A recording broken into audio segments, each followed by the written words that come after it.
Hello students, तो कैसे हैं आप लोग? बढ़िया एकदम। तो आइए आज स्टार्ट करते हैं हम इलेक्ट्रिक डाइपोल, और इसके अंदर हम समझेंगे electric field and electric potential कि मतलब डाइपोल की जनरल और इक्वेटोरियल कंडीशन क्या क्या होती है, उन सबको देखना है। और उसके बाद में उसका कुछ न्यूमेरिकल, मतलब ये जो टॉपिक होने वाला है आपका इलेक्ट्रिक फील्ड और इलेक्ट्रिक पोटेंशियल का कंबाइंड होगा, यानी कि पूरा एक डाइपोल हमने चैप्टर बना रखा है। ठीक है, तो देखिए सबसे पहली चीज इलेक्ट्रिक डाइपोल क्या है। इलेक्ट्रिक डाइपोल बनने के लिए दो चार्ज आपको चाहिए। कैसे दो चार्ज होने चाहिए? To charge. टू चार्ज, इनका क्या होना चाहिए? सिमिलर मैग्नीट्यूड होना चाहिए, और नेचर कैसा होना चाहिए? अपोजिट, यानी कि सिमिलर मैग्नीट्यूड, सिमिलर मैग्नीट्यूड, और नेचर कैसा होना चाहिए? अपोजिट नेचर का, opposite in nature. Clear?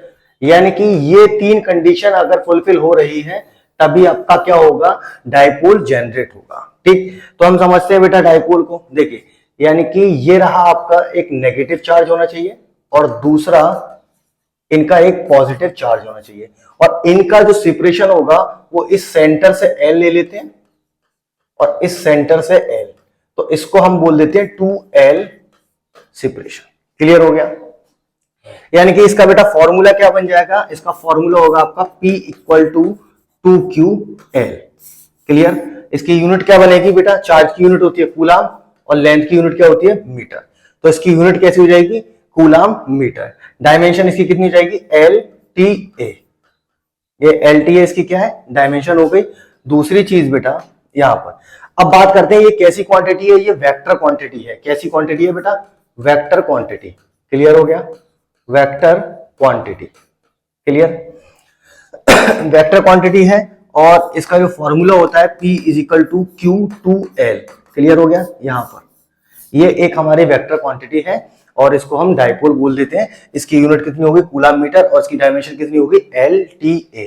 Dipole moment के लिए क्या होना चाहिए? यानी कि दो चार्ज हो, दोनों कैसे हो? अपोजिट नेचर के हो, और दूसरी चीज सिमिलर मैग्नीट्यूड के होने चाहिए। ठीक है, अब जैसे मान लीजिए मैं आपको देता हूं, क्या ये डाइपोल फॉर्म करेंगे? बेटा इसकी डायरेक्शन वो बताते हैं। इसकी डायरेक्शन होती है नेगेटिव से पॉजिटिव की तरफ। कहां होती है? नेगेटिव टू पॉजिटिव इसकी डायरेक्शन होती है। क्लियर? नेगेटिव टू पॉजिटिव इसकी डायरेक्शन होती है। क्लियर? चलिए अब बात करते हैं कि मैं आपको एक सिस्टम देता हूं। सपोज कीजिए यहां पर आपका +2 कूलम चार्ज रखा हुआ है। कितना? एक आपका +2 कूलम चार्ज है, +2 कूलम, और एक है आपका +2 कूलम, यानी कि दो चार्ज आपको दे दिए। अब आपसे पूछेगा क्या ये डाइपोल फॉर्म करते हैं? नो। क्यों? डाइपोल फॉर्म करने के लिए क्या होना चाहिए? मैग्नीट्यूड तो दोनों का सेम होना चाहिए, लेकिन नेचर कैसा होना चाहिए? अपोजिट। तो ये क्या होगा बेटा? डाइपोल फॉर्म नहीं करेंगे। अब एक मैं आपको एक सिस्टम देता हूं, -2 कूलम या -2 माइक्रो कूलम और +4 माइक्रो कूलम। तो क्या ये डाइपोल फॉर्म कर रहे होंगे? नहीं। क्यों नहीं करेंगे? क्योंकि अब क्या है, नेचर तो अपोजिट हो गया इनका, लेकिन मैग्नीट्यूड डिफरेंट है। क्या है? मैग्नीट्यूड डिफरेंट है, तो ये भी क्या करेंगे? आपका डाइपोल फॉर्म नहीं करेंगे। क्लियर हो गया?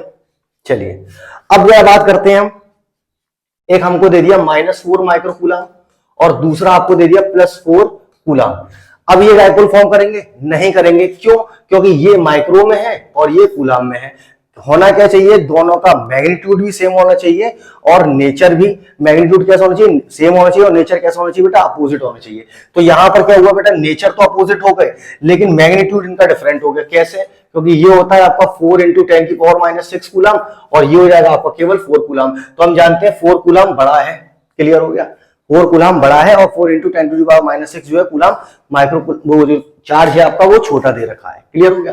तो अब सीधी सीधी बात पर आते हैं, क्या ये डाइपोल फॉर्म करेंगे? +2 कूलम और -2 कूलम। यस, ये डाइपोल फॉर्म कर रहे होंगे। क्लियर हो गया? क्योंकि इनका नेचर भी सेम, नेचर कैसा है? अपोजिट है, और मैग्नीट्यूड कैसा है? इसका सेम है। इसी तरीके से अगर आपको ये दे दे +20 माइक्रो कूलम, और दूसरा इनका कुछ सेपरेशन हो, और ये दे दे आपको -20 माइक्रो कूलम, तो ये भी डाइपोल फॉर्म करेगा, और ये डाइपोल फॉर्म करेगा। ये डाइपोल फॉर्म नहीं करेगा ऊपर वाला। क्यों नहीं करेगा? क्योंकि दोनों का मैग्नीट्यूड तो सेम है, लेकिन नेचर कैसा है? नेचर भी सेम हो गया। यहां पर क्या है? -2 माइक्रो कूलम है, और यहां पर +4 माइक्रो कूलम है। तो यहां पर क्या है? नेचर तो अपोजिट है, मैग्नीट्यूड इनका कैसा है? डिफरेंट है। यहां पर क्या हो गया? यहां भी वही कहानी हुई। यहां पर क्या होगा? मैग्नीट्यूड और नेचर दोनों सेम, और यहां भी वही सारी चीजें हो चुकी हैं, फुलफिल कंडीशन मिल चुकी है हमको। क्योंकि यहां पर मैग्नीट्यूड सेम है और नेचर अपोजिट है। यहां पर मैग्नीट्यूड सेम है, नेचर अपोजिट है। ये बहुत बेसिक सी बात हो गई। चलिए अब कहता है आपसे कि find the electric dipole movement. अब हमको डाइपोल मूवमेंट फाइंड करना, सीधा सीधा क्वेश्चन है हमारे पास। क्वेश्चन क्या कह रहा है, आपको इलेक्ट्रिक डाइपोल मूवमेंट फाइंड कर दीजिए, पी की वैल्यू फाइंड कीजिए। Find the value of P when the charges is 2 microcoulomb minus का और प्लस का 2 माइक्रोकूलम। क्लियर हो गया। और इनका जो सेपरेशन है वो दे रखा है आपको 10 एंगस्ट्रॉम। कितना दे रखा है, 10 एंगस्ट्रॉम। तो हम सीधा सीधा फॉर्मूला जानते हैं। फॉर्मूला क्या होता है, एक चार्ज लेते हैं और दोनों चार्ज के बीच का सेपरेशन ले लेते हैं। तो यहां पर आपको बेटा 10 एंगस्ट्रॉम क्या दे रखा है, 10 एंगस्ट्रॉम आपको दे रखा है 2L। तो ये हो गया हमारा 10 एंगस्ट्रॉम। ठीक है, क्या हो गया बेटा, 10 एंगस्ट्रॉम ये हो गया आपका। और Q हमारा कितना हो गया, 2 माइक्रोकूलम। अब हम क्या करेंगे, इन सारी क्वांटिटी को चेंज कर लेंगे। तो एंगस्ट्रॉम का मतलब होता है 10 की पावर -10। Clear, metre. और ये कितना हो जाएगा हमारा, ये हो जाएगा हमारा 2 इंटू 10 की पावर -6, 2 इंटू 10 की पावर -6 कूलम। अब आपसे सीधी सीधी पी की वैल्यू फाइंड करवाइए। तो हम जानते हैं पी इक्वल टू कितना होता है, Q इंटू 2L होता है। तो Q की जगह आप कितना रखेंगे, Q की जगह आपको रखना है 2 इंटू 10 की पावर -6 और 2L की जगह आपको कितना रखना है 10 इंटू 10 की पावर -10। तो ये कितना हो गया, 2 10 20 हो जाएगा। 20 इंटू 10 की पावर -16 या हम इसको लिख सकते हैं 2 इंटू 10 की पावर -15 कूलम मीटर। क्लियर हो गया। ये हमने एसआई सिस्टम के अंदर इसको बना लिया। चलिए अब सीधा सीधा आता है आपका electric field due to a dipole in axial condition. यानी कि डाइपोल की एक्सियल कंडीशन में हमको इलेक्ट्रिक फील्ड फाइंड करनी है। फॉर्मूला हमारा क्या आएगा बेटा, फॉर्मूला हमारा आएगा, अरे क्या बवाल है, हटो। फॉर्मूला हमारा इस वाली कंडीशन में आना है E equal to 1/4 pi epsilon not 2p upon r cube. ठीक, ये हमको फॉर्मूला ड्राइव करके लेके आना है। क्लियर हो गया। अब देखिए electric field due to dipole in axial condition. तो बेटा यहां पर समझ लें एक्सियल कंडीशन क्या होती है, एक्सियल कंडीशन किसको बोलते हैं। तो एक्सियल कंडीशन हम किसको बोलेंगे सपोज कीजिए ये आपने एक डाइपोल लिया, यहां पर -q चार्ज है और यहां पर आपका +q चार्ज है। क्लियर। अब एक्सियल कंडीशन बोली जाएगी बेटा इसके सेंटर से, या तो हम लेफ्ट हैंड साइड चल के कहीं पर ये पॉइंट P कंसीडर कर लें, या हम राइट हैंड साइड चलकर कहीं पर एक पॉइंट P कंसीडर कर लें। यानी कि अगर सपोज कीजिए कोई XY प्लेन है तो चाहे वो Y एक्सिस पर रखो या X एक्सिस पर रखो, डाइपोल के अलोंग हमको क्या करना होता है, एक पॉइंट कंसीडर करना होता है। इन सब कंडीशन को हम क्या बोलते हैं, एक्सियल कंडीशन। दूसरी चीज बेटा यहां पर इलेक्ट्रिक फील्ड आप निकालने वाले हैं, तो यहां पर इलेक्ट्रिक फील्ड का जो फॉर्मूला यूज होगा, यहां पर फॉर्मूला, तो जो फॉर्मूला आने वाला है वो होगा आपका E equal to 1/4 pi epsilon naught Q upon r square. ये वाला फॉर्मूला हम इसके अंदर यूज करेंगे क्योंकि electric field due to a point charge से हम इसको निकाल सकते हैं। क्लियर हो गया। चलिए बेटा अब देखिए हमने सपोज सबसे पहले क्या करा, और दूसरी चीज है डाइपोल है, तो डाइपोल में हम जानते हैं P इक्वल टू कितना होता है 2QL। इन दोनों फॉर्मूलों का यूज करके हमें इस वाले इक्वेशन को बनाना है। चलिए सबसे पहली चीज हम बात करते हैं बेटा, यहां पर हमने बना लिया एक डाइपोल, और डाइपोल का ये लिया हमने सेंटर O, सेंटर O पर यहां पर रखा नेगेटिव चार्ज और यहां पर रखा हमने पॉजिटिव चार्ज। क्लियर। अब सेंटर O से r मीटर डिस्टेंस पर हम एक पॉइंट P कंसीडर करने वाले हैं। तो हमने सपोज किया ये सेंटर है और सेंटर O से r मीटर दूरी पर हमने एक क्या करा, r मीटर डिस्टेंस पर यहां पर एक पॉइंट P कंसीडर कर लिया। क्लियर। अब हम जानते हैं due to positive charge electric field will भी कहां होती है, आउटवर्ड होती है। चलिए ये हमने लिया इसकी सेंटर से r मीटर डिस्टेंस, तो ये वाली जो डिस्टेंस होगी +q से पॉइंट P तक की कितनी रह जाएगी बेटा, r माइनस एल। क्यों रह जाएगी, क्योंकि हम जानते हैं सेंटर से हमने डिस्टेंस लिया है और सेंटर में एक L आ रहा है। ठीक है, यहां पर हमने L डिस्टेंस लेनी है और यहां भी हमने क्या लेनी है बेटा, एक L डिस्टेंस लेनी है। अब हम ड्यू टू पॉजिटिव चार्ज देखेंगे, ड्यू टू नेगेटिव चार्ज देखेंगे। हम जानते हैं due to positive charge electric field will भी आउटवर्ड होती है। तो पॉजिटिव चार्ज की वजह से हमने ले लिया इलेक्ट्रिक फील्ड, सपोज कर लो E1। क्या लिया हमने, E1। और नेगेटिव चार्ज की वजह से हम क्या लेते हैं, इलेक्ट्रिक फील्ड इनवर्ड होती है। ठीक है, इनवर्ड। तो इलेक्ट्रिक फील्ड ये तो हो जाएगी आपकी नेगेटिव चार्ज की वजह से। क्लियर। यहां पर आपका पॉजिटिव चार्ज और यहां पर आपका नेगेटिव चार्ज लग चुका है। अब -q से डिस्टेंस और रह गई थी, तो बेटा वो हमारी हो जाएगी कितनी, r + l, सीधी सीधी।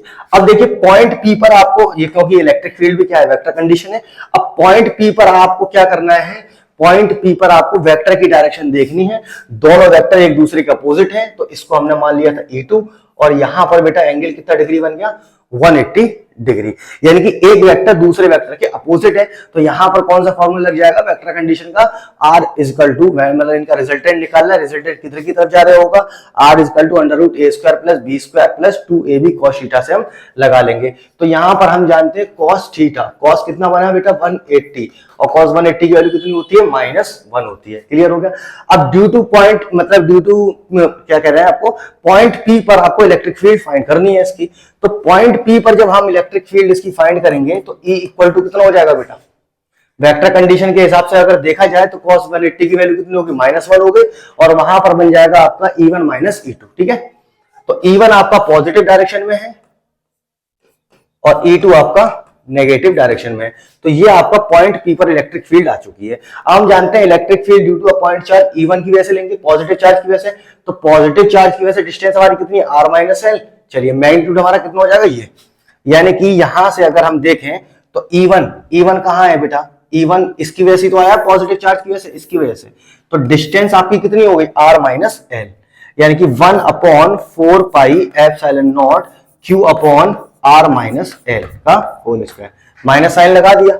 अब देखिए, क्योंकि जब हम इसका मैग्नीट्यूड निकाल रहे हैं तो माइनस Q चार्ज होगा आपका पॉजिटिव की तरह बिहेव करेगा, क्योंकि आप मैग्नीट्यूड इसका निकाल रहे हैं। चलिए, तो 1/4 pi epsilon naught Q upon R plus L का होल स्क्वायर, ये आपकी फॉर्म बन जाएगी। क्लियर, इसको हम सीधा सीधा कॉमन ले लेंगे, और जब हम कॉमन लेंगे तो इसको करते हुए आएंगे तो कितना मिलेगा हमको यहाँ पर बेटा, Q upon 4 pi epsilon not, तो आ गया कॉमन, और ये आपका नीचे मिल जाएगा R square minus L square का होल स्क्वायर बन जाएगा। इसका होल स्क्वायर उधर जाके खोलेंगे और इसका होल स्क्वायर इधर आके खोलेंगे, तो ये बनेगा आपका R square plus L square plus 2RL minus, अब इसका होल स्क्वायर जब हम खोल लेंगे तो नेगेटिव वाले पॉजिटिव और पॉजिटिव वाले नेगेटिव हो जाएंगे। तो ये हो गया R square minus L square plus 2RL। Clear, minus R square minus L square से कैंसिल हो गया। आपका बचा कितना, आपके पास जो बचता है वो बचता है, देखो 2RL 4RL इंटू Q, यानी कि ये बचा आपके पास 1/4 pi epsilon naught 4QRL upon R square minus L square का होल स्क्वायर। क्लियर, और we also know that P equal to कितना हो जाता है बेटा, P इक्वल टू हो जाता है आपका 2QL। तो यहां से कितना बच जाएगा आपका, यहां से आपको बचेगा 1/4 पाई एप्सिलॉन नॉट, और ये आपका हो जाएगा 2P into R upon R square minus L square का होल स्क्वायर। ये हमारा फॉर्मूला आ गया। अब हम क्या करेंगे बेटा कि R जो है वेरी वेरी ग्रेटर देन होता है L से। क्यों, क्योंकि डाइपोल जो बनेगा या तो हमारा पोलर डाइपोल हो या नॉन पोलर डाइपोल हो। तो हम जानते हैं डाइपोल एक इलेक्ट्रॉन और प्रोटॉन के बीच में बनता है, तो इलेक्ट्रॉन और प्रोटॉन की डिस्टेंस जो होती है बहुत कम होती है, और हमने क्या करा बेटा, इसको हम यहां पर सीधा सीधा लिख देंगे R is very very greater than to L, then apply L equal to 0। यहां पर L को 0 कंसीडर कर लिया जाएगा, बहुत छोटी डिस्टेंस है, या फिर इसको छोड़ दिया जाएगा। तो यहां पर बेटा आपका इलेक्ट्रिक फील्ड कितना हो गया, 1/4 pi epsilon naught twice PR, और ये बचेगा आपका R की पावर 4, R से R एक कैंसिल हो जाएगा, तो 1/4 pi epsilon not 2P upon RQ। किसकी डायरेक्शन में होता है बेटा, डाइपोल की डायरेक्शन में है। ठीक है, चलो ये हमारी वेक्टर फॉर्म हो गई, यहां पर हमने इसका फॉर्मूला बना लिया। चलिए अब बात करते हैं electric field due to dipole in equatorial condition. Electric field due to a dipole in equatorial condition, कौन सी बेटा, इक्वेटोरियल कंडीशन है, इक्वेटोरियल कंडीशन। इतना क्लियर, इक्वेटोरियल कंडीशन क्या होती है। अब जो चार्ज होगा वो एक्सिस पर ना होकर इक्वेटर पॉइंट पर होगा, यानी कि वर्टिकल डायरेक्शन में हम इसके पॉइंट को कंसीडर करने वाले हैं। बेटा इसका फिगर बहुत अच्छा है, बहुत समझने की चीज है, इसको फिगर अच्छी तरीके से समझना है। तो बेटा सबसे पहली चीज ये हमने एक बना लिया डाइपोल। अब डाइपोल की वर्टिकल कंडीशन में अगर जाते हैं तो इक्वेटोरियल कंडीशन मिलता है, या तो वर्टिकल अपवर्ड जाए या वर्टिकल डाउनवर्ड चले जाए। तो बेटा हमने इसके सेंटर से एक पॉइंट कंसीडर कर लिया वर्टिकल डिस्टेंस पर एक पॉइंट कंसीडर करते हैं। यहां पर हमने लिया एक बेटा पॉइंट पी, यहां पर हमने लिया नेगेटिव चार्ज और यहां पर लिया हमने पॉजिटिव चार्ज। सेंटर से L distance left hand side और सेंटर से L distance right hand side हम चल जाएंगे। परपेंडिकुलर डिस्टेंस को हमने कंसीडर किया आर। क्या कंसीडर किया? आर। तो देखिए यहां पर क्या होगा, ड्यू टू पॉजिटिव चार्ज, इसकी वजह से इलेक्ट्रिक फील्ड इस डायरेक्शन में है, ड्यू टू पॉजिटिव चार्ज। चलो ड्यू टू पॉजिटिव चार्ज लिया तो बेटा डिस्टेंस यहां पर होगी, और हम जानते हैं due to positive charge electric field will be outward. तो ये हमारी इलेक्ट्रिक फील्ड जा रही होगी पॉजिटिव चार्ज की वजह से। क्लियर? अब देखिए जो इलेक्ट्रिक फील्ड है वो प्लेन के अंदर है। क्या के अंदर है? प्लेन के अंदर। तो जब कोई चीज प्लेन के अंदर होती है तो उसके हॉरिजॉन्टल और वर्टिकल कंपोनेंट होता है। तो हम क्या करेंगे बेटा, यहां से थीटा कंसीडर कर लेते हैं। तो ये भी क्या हो रहा होगा बेटा, थीटा डिग्री पर ही जाएगा। ये हो जाएगा आपका थीटा और ये हो जाएगा आपका, चलिए अब एक चीज बताइए, ये ड्यू टू पॉजिटिव चार्ज की वजह से हमने इलेक्ट्रिक फील्ड लिया, कंसीडर करा E1। तो हम जानते हैं E1 प्लेन के अंदर जा रहा है तो एक्स डायरेक्शन में, वाई डायरेक्शन, प्लेन के अंदर x direction y direction. Clear? तो ये हो जाएगा हमारा E1 साइन थीटा और ये हो जाएगा हमारा E1 cos theta. Base theta ये है तो थीटा के सामने वाला परपेंडिकुलर होता है, परपेंडिकुलर को इधर शिफ्ट करेंगे तो ये हो जाएगा आपका E1 साइन थीटा। क्लियर? अब दूसरी चीज हम जानते हैं, due to negative charge electric field कहां होता है बेटा, इनवर्ड डायरेक्शन में होता है। कहां पर होता है? इनवर्ड डायरेक्शन में। चलिए due to positive charge electric field किस डायरेक्शन में बेटा, इनवर्ड डायरेक्शन में। तो इसका इलेक्ट्रिक फील्ड इस डायरेक्शन में आएगा। हमने ले लिया नेगेटिव चार्ज की वजह से E2, और हम जानते हैं E2 भी प्लेन में है। जब हम इसको थीटा कंसीडर कर रहे हैं तो ये भी हमारा कितना हो जाएगा, थीटा। और ये हो गया हमारा कौन सी डायरेक्शन में, ये वाला, ये हो जाएगा हमारा E2 कॉस थीटा और ये हो जाएगा हमारा E1 या E2 साइन थीटा।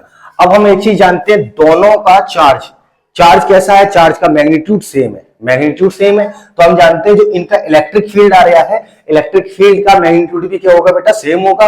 तो हम जानते हैं E1 साइन थीटा और E2 sine theta will be cancel out. E1 sine theta and E2 sine theta will be cancel out, will be cancel. क्यों?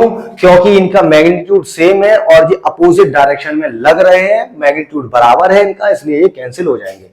अब पॉइंट P पर जो हमारी इलेक्ट्रिक फील्ड आएगी, इस पॉइंट P पर, तो इनका जो रिजल्टेंट इलेक्ट्रिक फील्ड है वो इस डायरेक्शन में जा रहा है, यानी कि लेफ्ट हैंड डायरेक्शन में ये जा रहा है। तो हम जानते हैं टोटल इलेक्ट्रिक फील्ड जब हम निकालेंगे पॉइंट P पर तो कितना हो जाएगा, E1 cos theta plus E2 cos theta. और हम जानते हैं E1 का मैग्नीट्यूड जो होगा वो E2 के मैग्नीट्यूड के बराबर होगा, तो हमने इसको मान लिया E। क्लियर? चलिए ये हो गया हमारा EP is equal to twice E cos theta बन जाएगा। इसको हम मान लेते हैं इक्वेशन नंबर 1। क्लियर? क्यों हो रहा है? क्योंकि इनका मैग्नीट्यूड सेम है। अब बात करें cos थीटा की वैल्यू कैसे आएगी, तो हम जानते हैं ये हमारी डिस्टेंस L थी और ये हमारी R थी, तो ये हो जाएगी हमारी under root L square plus R square. किस वजह से होगी? पाइथागोरस थ्योरम से। सेम इसी तरीके से यहां भी क्या होगा, under root L square plus R square by Pythagoras theorem से हम इसको कर देंगे। क्लियर? तो हम जानते हैं अब electric field due two point charge का फॉर्मूला हमारा यहां पर लगना है।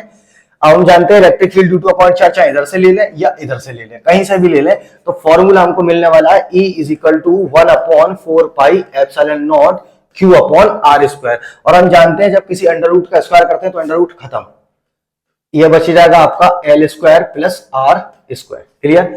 अब यहां से cos थीटा की वैल्यू फाइंड कर ले, इस फिगर से चाहे ऐसे ले आए या फिर हम इस तरह से फाइंड कर लें। तो हम जानते हैं थीटा के सामने क्या होता है, परपेंडिकुलर होता है, तो cos थीटा इक्वल टू कितना होगा, base upon hypo.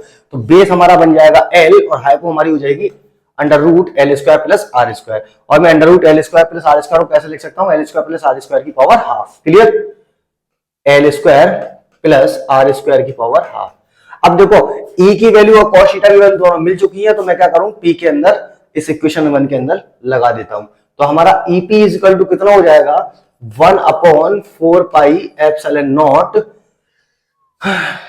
Q upon R square plus L square, और cos थीटा की जगह लगाऊंगा मैं तो कितना बनेगा मेरा L, और 2 वहां से चला आ रहा है बेटा, इसको क्यों भूल रहे हो, R square plus L square की power 1/2। Base same, power add हो जाएंगी, तो यहां पर कितना बच जाएगा और ऊपर 2ql, तो ये किसके बराबर हो जाता है, p के 1/4 2ql upon l square plus r square की पावर 3/2।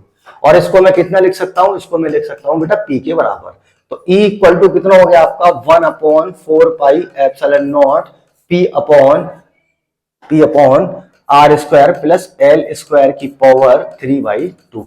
जैसे हमने पहले में कंसीडर किया था कि r is very very greater than to l होगा, देन हम क्या करेंगे, l को 0 पुट कर देते हैं, तो E इक्वल टू कितना हो जाता है 1/4 p upon r Q. Clear? ये हमारी कौन सी कंडीशन आ गई, ये हमारी इक्वेटोरियल कंडीशन आ गई। इससे पहले हमने कौन सी कंडीशन देखी थी, एक्सियल कंडीशन। अब हम देखेंगे बेटा इनका रिलेशन कितना होता है, क्या इनका relation between electric field and electric potential. चलो, relation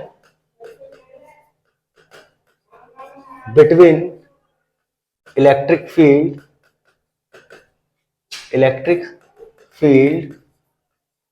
due to a dipole in axial condition and equatorial condition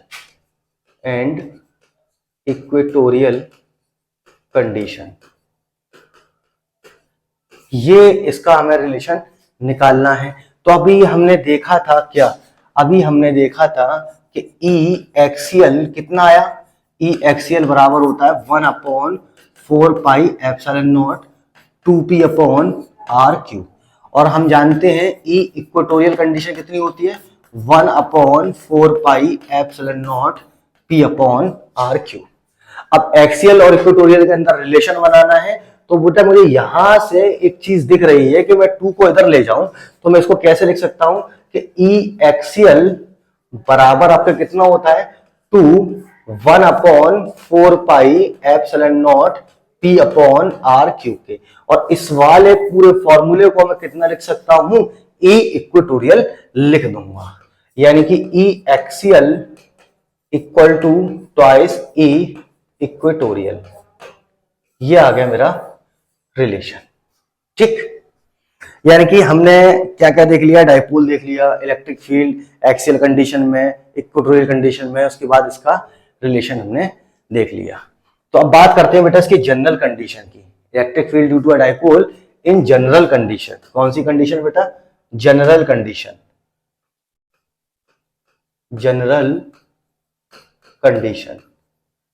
general condition के अंदर क्या होगा, जनरल कंडीशन में डाइपोल ना तो एक्सियल कंडीशन में हो ना इक्वेटोरियल कंडीशन में हो, कोई सी एक कंडीशन हो जहां पर ना एक्सियल आ रहा हो ना इक्वेटोरियल आ रहा हो।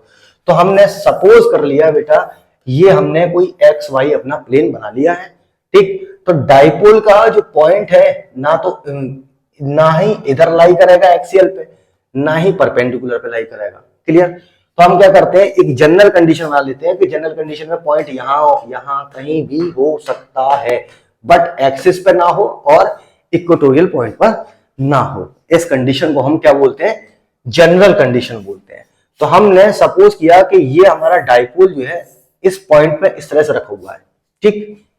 यहां पर हमारा नेगेटिव चार्ज और यहां पर हमारा पॉजिटिव चार्ज। अब बेटा इसकी पोलर फॉर्म बन जाएगी और हम एक्सियल और इक्वेटोरियल निकाल चुके हैं, उसी का हम यहां पर यूज करेंगे। क्लियर? तो देखिए, यानी कि डाइपोल आपका कैसे था, पहले डाइपोल आपका मान लो इस कंडीशन में तो पड़ा हुआ था।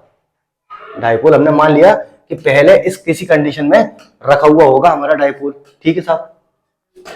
चलो, डाइपोल हमने इस कंडीशन में रख दिया। अब हम क्या करते हैं, इसके सेंटर से यहां, इसके सेंटर से किसी एक पॉइंट पर चलेंगे। यहां पर हमने इसको इस कंडीशन में लाके रख लिया कि ये कंडीशन हमारी बन रही है जनरल कंडीशन, ठीक है। इस कंडीशन में रख लिया।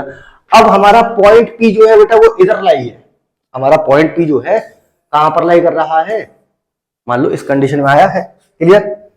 अब हम जानते हैं due to positive charge electric field और ड्यू टू नेगेटिव चार्ज हमारी इलेक्ट्रिक फील्ड। यहां से मान लो ये थीटा एंगल पर घूम गया, कितना एंगल पर, थीटा एंगल पर ये रोटेट कर चुका है, पॉजिटिव में गया है। क्लियर? यहां पर हमने इसका एक पॉइंट पी कंसीडर कर लिया। हम जानते हैं ये लाइन जो होगी, ये वाली लाइन, ये क्या रिप्रेजेंट करेगी, एक्सियल कंडीशन को। ये वाली लाइन, और ये इसकी जो परपेंडिकुलर लाइन जाएगी, यानी कि अगर हम डायपोल को इधर कंसीडर करें थोड़ी देर के लिए, तो हम जानते हैं कि परपेंडिकुलर हमारा इस तरफ बनने होगा, तो अगर ये एक्सियल आई है तो परपेंडिकुलर पॉइंट इसका यहीं कहीं तो होगा। चलो, अगर ये हमारी एक्सियल कंडीशन है तो परपेंडिकुलर कंडीशन हमारी किस डायरेक्शन में होगी, इस डायरेक्शन में। अब हम इसी सिस्टम को उठा के इधर की तरफ शिफ्ट कर लेते हैं, तो ये बन गया हमारा ये। क्लियर? यानी कि दोनों एंगल कितने डिग्री पर आ चुके हैं, दोनों वेक्टर जो है 90 डिग्री एंगल पर आ चुके हैं। इनका एंगल वेक्टर कितने डिग्री का हो गया, 90 डिग्री का, यानी कि ये एक दूसरे से 90 डिग्री पर पहुंच गए। तो इसको हम क्या ले लेंगे, ई एक्सियल ले लेंगे, ठीक है, और इसको हम क्या ले लेंगे, ई इक्वेटोरियल ले लेंगे। क्लियर? अब बेटा इनका जो रिजल्टेंट होगा इनके बिल्कुल बीच में से जाएगा, बीच में से 45 डिग्री एंगल पर। क्लियर? तो हमने मान लिया कि अभी कुछ कंडीशन बनी होगी, जो भी है अभी हमने कंसीडर करा कि ये अल्फा डिग्री एंगल पर आया है। क्लियर? अब हम जानते हैं जब इसकी जनरल कंडीशन लगा रहे होंगे तो ई पॉइंट पी पर जब हम लेंगे तो कितना हो जाएगा, इसको कहते हैं, इसको अगर हम ई एक्सियल ले ले तो इसको लिखा जाएगा बेटा ई एक्स कॉस थीटा, और इसको कितना लिखा जाएगा, ई वाई साइन थीटा। क्या लिखा जाएगा इसको, ई वाई साइन थीटा। चलो इसको हम लिखेंगे क्या बेटा, E Y sine theta. Clear? E Y sine theta. अब E Y sine theta, E Y हमारा क्या हो जाएगा, इक्वेटोरियल हो जाएगा, और ये हमारा कितना हो जाएगा, ई कॉस थीटा। चलो, यानी कि ये हो जाएगा हमारा कौन सा, ई एक्सियल, और एक्सियल के साथ में कितना आएगा बेटा, कॉस थीटा का होल स्क्वायर, और ये कितना हो जाएगा आपका ई इक्वेटोरियल साइन थीटा का होल स्क्वायर। क्यों? अब देखिए यहां पर एंगल हमारा कितने डिग्री का था, 90 डिग्री, और cos 90 की वैल्यू कितनी रहेगी, 0। तो जब हम वेक्टर फॉर्म इसकी लगा रहे होंगे तो हमारा सीधा सीधा एक पाइथागोरस थ्योरम बन जाएगी, या फिर हमारे क्या होगा, दोनों एंगल 90 डिग्री पर है तो हमें मिलेगा under root E1 square plus E2 square. Clear? इसको हम इसके अंदर पुट करेंगे तो एक्सियल का फॉर्मूला हम जानते हैं कितना होता है, एक्सियल का फॉर्मूला होता है हमारा 1/4 pi epsilon not 2p upon r cube cos theta का होल स्क्वायर, और ये कितना हो जाएगा हमारा, ये हो जाएगा 1/4 pi epsilon not p sign theta upon r cube का होल स्क्वायर। अब देखो हम जानते हैं यहाँ पर 1/4 pi epsilon not p upon r cube का होल स्क्वायर जो हमें कॉमन मिल जाएगा। तो हम यहां से क्या करेंगे बेटा, यहां से इसको तो हम लिख सकते हैं 1/4 pi epsilon not p upon r cube का होल स्क्वायर, और इस 2 का स्क्वायर करेंगे तो कितना होगा 4, और ये बन जाएगा हमारा cos square theta plus, same यहां पर भी मिलेगा हमको 1/4 pi epsilon not p upon r cube का whole square into sine square theta. Clear? अब देखिए यहां से 1/4 pi epsilon not p upon r cube का होल स्क्वायर मिल जाएगा, कॉमन उसको ले जाएंगे अंडर रूट से बाहर, तो ये हमारा बन जाएगा e टोटल इक्वल टू या e point 1/4 pi epsilon not p upon r cube, बाहर आ गया हमारा, बचा अंदर कितना, under root 4 cos square theta, 4 cos square theta plus sine square theta. चाहे हम इसको यहीं से याद कर लें या फिर हम जानते हैं sine square theta plus cos square theta equal to कितना होता है 1। तो यहां से साइन स्क्वायर थीटा की वैल्यू बनाएंगे तो कितनी हो जाएगी 1 minus cos square theta. Clear? इसके अंदर इसको हम रख देंगे तो EP हमको कितना मिल जाएगा 1/4 pi epsilon naught under p upon r cube under root 4 cos square theta plus 1 minus cos square theta. इससे ये कैंसिल हो जाएगा एक, तो कितना बचेगा यहाँ पर EP equal to 1/4 pi epsilon naught, यानी कि ये हो गया आपका 1/4 pi epsilon not p upon r cube under root 3 cos square theta plus 1, ये आ गया।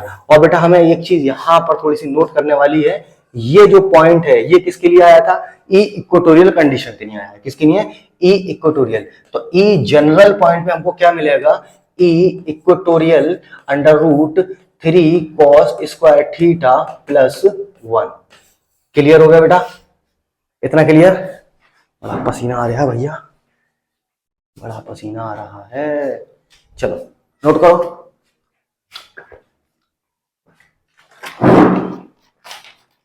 अब बात करते हैं इसकी डायरेक्शन की। इसकी डायरेक्शन, तो बेटा हम डायरेक्शन कैसे निकालेंगे, डायरेक्शन निकालने के लिए हमारे पास सीधा सीधा फॉर्मूला होता है डायरेक्शन। देखिए ये आपका पॉइंट P था और यहां पर आपका ई एक्स डायरेक्शन था और यहां पर आपका ये हमारा अल्फा था, ठीक है, और ये हमारा कितना था बेटा, ई वाई था। तो हम जानते हैं वेक्टर शिफ्टिंग की प्रॉपर्टी से इस वेक्टर को हमें यहां देखना है, तो हम जानते हैं सीधा सीधा टेन अल्फा इक्वल टू कितना होता है, परपेंडिकुलर अपॉन हाइपो, तो ये हो जाएगा आपका ई वाई अपॉन ई एक्स। और ई वाई में हमारा कितना आया था, ई वाई कितना है, इक्वेटोरियल कंडीशन है, यानी कि 1/4 pi epsilon naught P upon R Q. और ई एक्स हमारी कौन सी कंडीशन थी, एक्सियल कंडीशन थी, तो 1/4 pi epsilon not 2p upon R Q. और यहां पर कितना था बेटा, साइन थीटा, और यहां पर कितना था आपका कॉस थीटा। पी से पी, आर क्यू से R Q, 1/4 pi epsilon naught से 1/4 पाई एप्सिलॉन नॉट कट जाएगा। तो यहां पर आपका कितना बचता है बेटा, tan alpha equal to 1/2 sine theta upon cos theta. और हम जानते हैं sine theta upon cos theta किसके बराबर होता है बेटा, टेन थीटा के। तो टेन अल्फा इक्वल टू कितना आ गया आपका, 1/2 टेन थीटा। अगर हमें इसकी डायरेक्शन निकालनी होगी तो हम इस फॉर्मूले से इसको निकाल लेंगे, ठीक। अब देखिए सबसे पहले जब मैं एक क्वेश्चन बनाता हूं, ठीक है, एक क्वेश्चन मैंने लिया, सपोज करो कि यहां पर आपका, पहले इसका थोड़ा सा रिवीजन देख लें, ठीक। रिवीजन में बेटा हमने क्या देखा यहां पर कि एक्सियल कंडीशन, इक्वेटोरियल कंडीशन और जनरल कंडीशन 3 पॉइंट मिले थे। यहां पर आपका -q और यहां पर आपका +q है, ठीक है। एक तो हमें देखना है बेटा एक्सियल कंडीशन और दूसरी देखनी है हमें इक्वेटोरियल कंडीशन, तीसरी हमको देखनी है जनरल कंडीशन।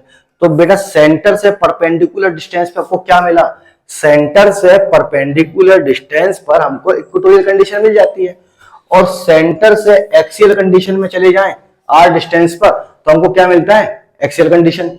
और तीसरा पॉइंट जो होता है हमारा वो होता है जनरल कंडीशन, ठीक है।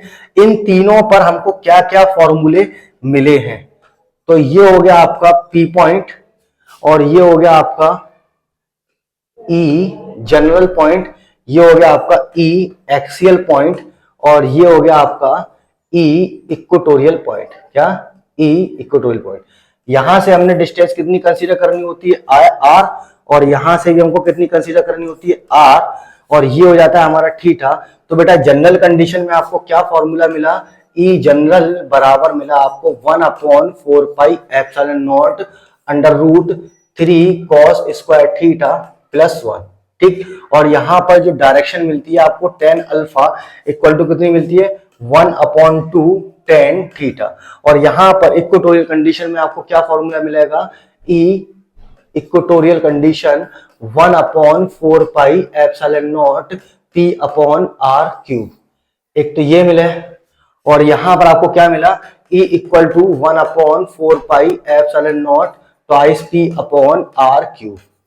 E एक्सियल कंडीशन आपको मिल गया, यानी कि ये डायपोल है। और इनका अगर रिलेशन देखा जाता है तो बेटा रिलेशन का जो फॉर्मूला बनता है वो कितना होता है, E, ठीक है, एक्सियल किसके बराबर होता है, 2 इक्वेटोरियल कंडीशन के बराबर। और दूसरा अगर हमें डायपोल देना हो तो डायपोल निकालने का फॉर्मूला होता है P बराबर 2QL। सही है। अब तक यही सारे फॉर्मूले आए थे, ठीक है। चलो अब क्वेश्चन बनाते हैं हम एक। सपोज करा हमने कि हमारे पास दो चार्ज रखे हुए हैं, एक है हमारा 1 माइक्रोकूलम का और दूसरा है हमारा +1 माइक्रोकूलम का। इन दोनों के बीच में जो सेपरेशन है वो है 1 सेंटीमीटर का, ठीक है। अब आपको इलेक्ट्रिक फील्ड फाइंड करनी है कहां पर, जनरल कंडीशन में, इक्वेटोरियल कंडीशन में और भी कुछ कंडीशन होगी। चलो देखो, यानी कि इसके सेंटर से आपको सिर्फ कितना मीटर ऊपर जाना है, 1 मीटर ऊपर इधर जाना है सेंटर से, और सेंटर से 1 मीटर आपको एक्स एक्सिस के अलोंग आना है। क्लियर। अब आपको सबसे पहली चीज फाइंड करनी है इसका डायपोल कितना है, फाइंड नंबर 1 डायपोल P। दूसरा इलेक्ट्रिक फील्ड, एक्सियल कंडीशन, कौन सी कंडीशन में, एक्सियल कंडीशन में। तीसरा आपको फाइंड करना है E इक्वेटोरियल कंडीशन में। चौथा आपको फाइंड करना है ई एक्सियल और इसका रिलेशन क्या होगा, ई एक्सियल और इसका रेशियो, यानी कि ratio of E axial and E equatorial. Clear? PE सब हो गया। उसके बाद में आपका क्या रह जाता है जनरल कंडीशन में। अब जनरल कंडीशन में यहां पर जो बेटा थीटा दे रखा है, थीटा वो आपका 30 डिग्री है। तो सारे फॉर्मूले अब तक जो हमने बनाए हैं वो सब इसके अंदर लगाने वाले हैं। तो देखिए बेटा, सबसे पहली चीज हमें फॉर्मूला पता होना चाहिए, फॉर्मूले हमें याद होने चाहिए। तो बेटा सबसे पहला फॉर्मूला होता है आपका, सबसे पहला डाइपोल निकालने का फॉर्मूला है P बराबर 2QL। Electric field in axial condition में कितना होता है 1/4 pi epsilon not 2P upon RQ। Equatorial condition में क्या होता है 1/4 pi epsilon not P upon RQ। General condition में कितना होता है 1/4 pi epsilon naught under root 3 cos square theta plus 1। ठीक है, रिलेशन निकालने के लिए ये फॉर्मूला हमें पता ही है। तो सबसे पहली चीज हमें क्या निकालना है इसका बेटा डाइपोल। पहला क्वेश्चन P बराबर 2QL, यही निकालना है। 2 Q कितना है बेटा, एक मैग्नीट्यूड लेंगे 1 माइक्रो कूलम में, इसको कूलम में चेंज करेंगे तो कितना हो जाएगा 1 इंटू 10 की पावर -6। दोनों का सेपरेशन कितना है 1 सेंटीमीटर, तो उसको भी मीटर में चेंज करेंगे, क्या हो जाएगा 1 इंटू 10 की पावर -2 मीटर।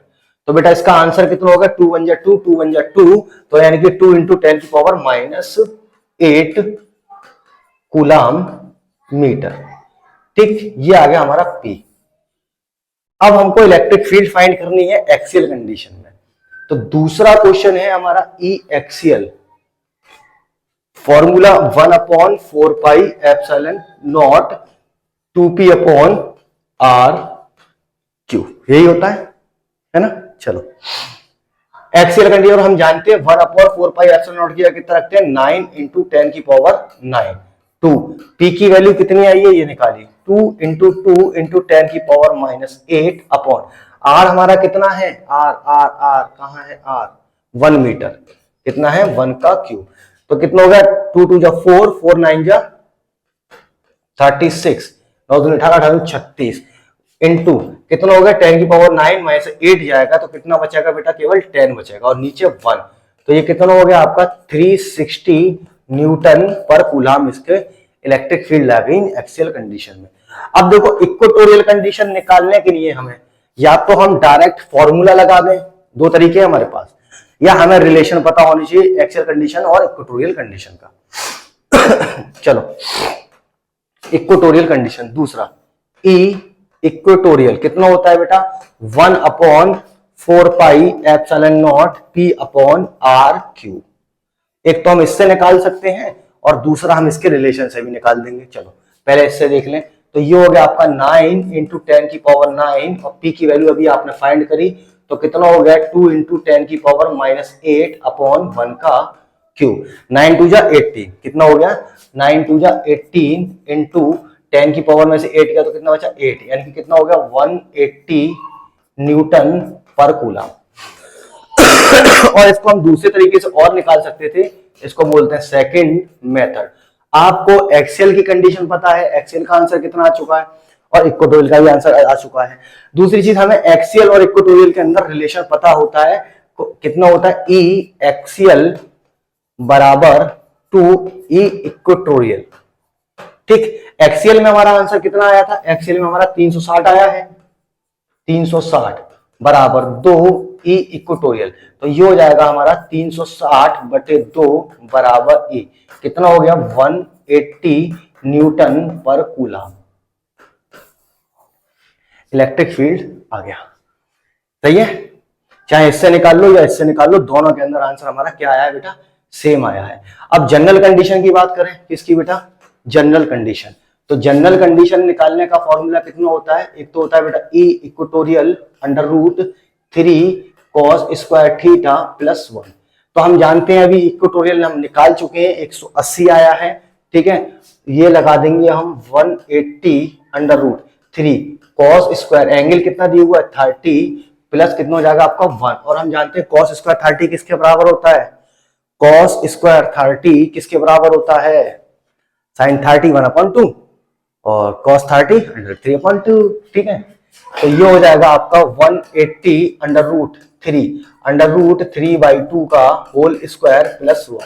ठीक है, अब इसको कैलकुलेट कर लें तो कितना आएगा आंसर हमारा, 180 इंटू 3 यानी कि ये हो जाएगा आपका 9/4 प्लस 1। तो ये हो जाएगा 4 × 4 9 × 13 यानी कि 180 बटे √13/4। तो ये हो जाएगा आपका 90/√13। सही है, electric field in axial condition में आ चुकी। अब डायरेक्शन की बात करें तो डायरेक्शन हमारी कितनी होगी, ई कितना है, यानी कि आंसर 60 के आसपास आना चाहिए। चलो भैया, डायरेक्शन क्या, डायरेक्शन हम इसकी जब निकालेंगे तो tan अल्फा इक्वल टू कितना होता है, 1/2 tan थीटा और tan 30 हो जाएगा, यानी tan 30 यानी कि sin 30/cos 30 1/2 sin 30 यानी कि 1/2 यानी कि 1/√3 sin 30 यानी कि इसको मैं सीधा सीधा लगाऊं, sin 30 कितना होता है 1/2 √3/2 2 से 2 कैंसिल, तो कितना हो गया 1/2√3। क्लियर, 2√3। चलो, और अगर मारना चाहो तो √3 ऊपर और √3 नीचे, तो ये हो जाएगा आपका √3/6। क्लियर, चलो यहां तक समझ में आ गया, डायरेक्शन सही है। अब बात करते हैं बेटा किसकी, electric potential due to a dipole in general condition. कहां से आ गया, इन इक्वेटोरियल कंडीशन, इन पहले देखें बेटा axial condition, electric potential due to a dipole in axial condition, in axial condition, axial condition. तो बेटा पोटेंशियल निकालने के लिए आपको इलेक्ट्रिक पोटेंशियल ड्यू टू का पॉइंट चार्ज पता होना चाहिए, डाइपोल का फॉर्मूला आपको पता होना चाहिए। तो बेटा P बराबर होता है 2QL, एक तो ये फॉर्मूला इसके अंदर आएगा, और हम जानते हैं electric potential due to a point charge कितना होता है 1/4πε0 Q/R। ये दो फॉर्मूले इसके अंदर यूज होने हैं। क्लियर, और फिर जो भी आंसर आएगा निकल के हमें उसको निकाल देना है, 1/4πε0 2P/r² के आसपास आएगा इसका आंसर। चलो ठीक है भैया, पोटेंशियल बेटा कैसी क्वांटिटी है, इलेक्ट्रिक पोटेंशियल बेटा स्केलर क्वांटिटी है। क्या है, स्केलर क्वांटिटी। चलो स्केलर क्वांटिटी है तो बहुत आसान हो गया, अब तो सीधा मैग्नीट्यूड देखना है, डायरेक्शन का कोई काम नहीं है। चलिए भैया, अब हम जानते हैं क्या, अभी जैसा हमने फॉर्मूला पहले बनाया था इसी तरीके से हमने बना लिया।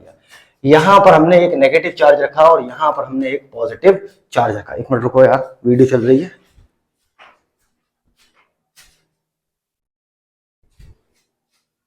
चलो, यहां पर हमने रखा बेटा एक नेगेटिव चार्ज और यहां पर रखा हमने एक पॉजिटिव चार्ज, और इसके सेंटर से r मीटर डिस्टेंस इधर चले जाए तो ये बन जाती है हमारी एक्सियल कंडीशन। ठीक, चलो भैया, सेंटर से कहां आए थे आप, सेंटर से r मीटर डिस्टेंस चले हैं, ये हो गया इसका सेंटर O, और ये हो गई बेटा आपकी डिस्टेंस r, और यहां पर आपको एक पॉइंट P कंसीडर कर लेना है। चलिए, ये डिस्टेंस हो जाती है बेटा आपकी L, और ये भी डिस्टेंस हो जाती है आपकी L। तो हम जानते हैं नेगेटिव से जो डिस्टेंस बनती है वो कितनी होती है बेटा R+L, और पॉजिटिव से जो डिस्टेंस बनती है वो कितनी होती है R-L। चलो, ये सब डिस्टेंसों का खेल हो चुका है। पोटेंशियल कैसी क्वांटिटी है, पोटेंशियल स्केलर क्वांटिटी है, तो इस पॉइंट P पर इलेक्ट्रिक फील्ड तो बनेगी। चलो, इलेक्ट्रिक फील्ड हमने पॉजिटिव वे से कितनी ली थी E1, तो यहां पर पॉजिटिव वे से पोटेंशियल हो जाएगा बेटा आपका V1। तो टोटल पोटेंशियल आप P पॉइंट पर जब निकालेंगे तो V1 + V2 करके निकाल देंगे। क्लियर हो गया। नेगेटिव वे से हमने पोटेंशियल इलेक्ट्रिक फील्ड कितनी ली थी, इलेक्ट्रिक फील्ड हमने ली थी E2, तो यहां पर पोटेंशियल हो जाएगा V2 और इधर हो जाएगा आपका V1। चलो, अब हम जानते हैं electric potential due to a point charge का फॉर्मूला हमें सीधा सीधा लगा देना है, प्लस Q चार्ज से। देखो, प्लस Q चार्ज से डिस्टेंस कितनी R-L, तो हम यहां पर फॉर्मूले में कितना कर देंगे Q/R-L, तो V = 1/4πε0 Q/R-L प्लस 2, यानी कि नेगेटिव चार्ज की डिस्टेंस कितनी है R-L नहीं R+L है, तो यहां पर लगाया जाएगा आपका 1/4πε0 Q/R+L ठीक। और पॉजिटिव चार्ज यहां पर बेटा कैसा चार्ज है, नेगेटिव चार्ज है। कैसा है, नेगेटिव। तो ये नेगेटिव इसको नेगेटिव करेगा, ये पॉजिटिव को इस नेगेटिव कर देगा, और q upon 4 pi epsilon not आपका मिल जाएगा कॉमन।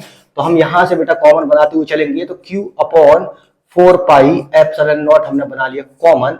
तो अंदर कितना बचेगा बेटा, R square minus L square, ये आ जाएगा आपका कॉमन। और सीधा सीधा आपका यहाँ पर कितना बचेगा, आर प्लस एल माइनस यहाँ पर कितना बचेगा आपका माइनस आर, और ये हो जाएगा आपका प्लस एल। कैसे हुआ बेटा, इस नेगेटिव ने इस पॉजिटिव को नेगेटिव करा, इसको हम इधर लेके आए, इसको हम इधर ले गए, तो R plus L, R minus L, positive negative सब आपस में चेंज हो चुके हैं। माइनस आर से minus R cancel, plus R cancel, बचा कितना यहाँ पर 2ql, क्या बचा 2ql। तो v equal to 1 upon 4 pi epsilon naught 2ql upon R square minus L square. सही है बेटा, है ना, हाँ ठीक है। अब देखो हम जानते हैं ये हमारा किसके बराबर हो गया, ये p के बराबर हो जाएगा। तो v equal to 1 upon 4 pi epsilon not p upon R square minus L square. ठीक, ये आ गया हमारा फॉर्मूला। और हम जानते हैं r is very very greater than to l, तब l को हम क्या करेंगे बेटा, 0 पुट कर देंगे। तो v इक्वल टू हमारा कितना बन जाएगा, 1 upon 4 pi epsilon not p upon r square बन जाएगा। ये आ गया हमारा electric potential due to a dipole in axial condition. इसके बाद में हम देखेंगे बेटा क्या, इसके बाद में हम देखेंगे जनरल कंडीशन। कौन सी, जनरल कंडीशन नहीं, जनरल नहीं, इक्वेटोरियल कंडीशन। कौन सी कंडीशन बेटा, इक्वेटोरियल कंडीशन। चलो बेटा अब एक चीज बताइए, एक चीज कि जो इक्वेटोरियल कंडीशन होती है वो कहां होती है बेटा, परपेंडिकुलर पे, सेंटर से परपेंडिकुलर किसके, डाइपोल। चलो ये हमने माइनस क्यू और ये हमने प्लस क्यू ले लिया, ये डिस्टेंस हो गई हमारी एल, और सेंटर से ये डिस्टेंस होगी एल। और हम जानते हैं बेटा सेंटर से परपेंडिकुलर डिस्टेंस ऊपर की तरफ जाना है, ऊपर की तरफ जाना है, आर डिस्टेंस के बराबर। अब ये कैसी क्वांटिटी है, नेगेटिव, ये कैसी क्वांटिटी है बेटा, स्केलर क्वांटिटी है। तो यहां पर पॉइंट पी बन रहा है हमारा, पाइथागोरस थ्योरम लगाई जाएगी, तो ये कितना हो जाएगा, under root L square plus R square. ये कितना हो जाएगा, under root L square plus R square. Clear हो गया। और हम जानते हैं पोटेंशियल कैसी क्वांटिटी है, स्केलर क्वांटिटी है। तो Vp इक्वल टू कितना होगा, V1 plus V2। Equation number 1। Positive charge की वजह से हम क्या लेंगे, पॉजिटिव चार्ज की वजह से V1 equal to 1 upon 4 pi epsilon naught Q upon, distance हमारी कैसी है बेटा, सेम है दोनों तरफ, तो under root L square plus R square. इसी तरीके से हम V2 लेंगे, तो V2 कितनी होगी, 1 upon 4 pi epsilon naught minus Q upon under root L square plus R square. V1 और V2 की वैल्यू जैसे इसके अंदर पुट करेंगे तो आंसर हमें मिल जाएगा 0। क्यों मिल जाएगा, 1 upon 4 pi epsilon naught Q upon under root L square plus R square minus 1 upon 4 pi epsilon naught Q upon under root L square plus R square. खच खच। तो हम जानते हैं पोटेंशियल कितना होता है परपेंडिकुलर डायरेक्शन में, 0 होता है। क्या होता है, 0। चलिए अब बात करते हैं बेटा electric potential due to a dipole in general condition. ठीक है, फॉर्मूला हमारा कुछ इस तरह से आना है, V बराबर 1 upon 4 pi epsilon not P cos theta upon R square. ये फॉर्मूला हमारा आएगा। तो बेटा जनरल कंडीशन बनाने के लिए थोड़ा सा 3 मेथड होते हैं इसके करने के। हम बहुत सिंपल वाला मेथड यूज करेंगे, जो मेथड यूज किया है SL होगा। ठीक है, एक मिनट।